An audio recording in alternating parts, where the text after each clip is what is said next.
ఇంకోటి and chemical foods like ఈ pesticides అవన్నీ చేసిన ఫుడ్స్ తినడం వల్ల డిప్రెషన్, యాంగ్జైటీ పెరుగుతున్నాయి అంటారు. ఎంతవరకు నిజం అంటారు? అంటే అది డైరెక్ట్గా ఫుడ్ అని చెప్పి, ఫుడ్ డెఫినెట్గా నీకు స్టేబుల్గా ఉండి నీ హిమోగ్లోబిన్ 14 ఉండి నువ్వు రన్నింగ్ చేసి నీలో లోపల ఎండార్ఫిన్స్ రిలీజ్ అయ్యి సంతోషంగా ఎనర్జెటిక్గా పెడితే ఈ సమస్యలు ఏమి ఉండవు. ఎప్పుడైతే నీ ఆలోచన మారి రాంగ్ ఫుడ్ తిని ఎక్సర్సైజ్ లేకుండా ఇంట్లోనే కూర్చోనండి, చిన్న పని కూడా భయపడతా అంటే మెట్లు దిగాలంటే కూడా భయం, కారు దిగి నడవాలంటే అబ్బా కారు అంత దూరమా, కారు 2 నిమిషాలు నడిచేది 10 నిమిషాలు ఆలోచిస్తావు దానికోసము. నీ కర్చీఫ్, నీ అండర్వేరు, నీ సాక్సులు 3 నిమిషాలు ఉతుక్కోవచ్చు సోప్ పెట్టుకొని. అది మళ్ళా ఎవరినో పిలిచి ఉతికే పనిలే, నా భార్య ఇలా పనోళ్ళని కాదు, అవన్నీ వాళ్ళు చేసేట్టు చేస్తారు.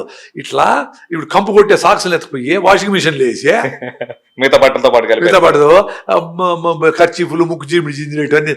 ఏమిరా ఏం కాన్షియస్ గా ఉండరు స్వామి, 100 మార్కులు తెచ్చుకునే వాళ్ళందరూ ఎవరెవరు పులుముకోండరా, సోప్ పెట్టి ప్రశాంతంగా ఉంటుంది. తక్కువ నీళ్ళు గడపచ్చు, నువ్వే ఆరేసుకుంటావు. 4 కర్చీఫ్లు ఉంటే నువ్వు 2 అయితే చాలు, ఎంత హ్యాపీగా ఉంటారు. ఇదే జిడ్డు పిసినారులని చెప్పడంలే, అవునవునవును, చాలా హ్యాపీగా నువ్వు నా ఖర్చు ఏమైంది, నా సాక్షులు ఏమైనా ఏడ్చకుండా హాయిగా ఉంటావు.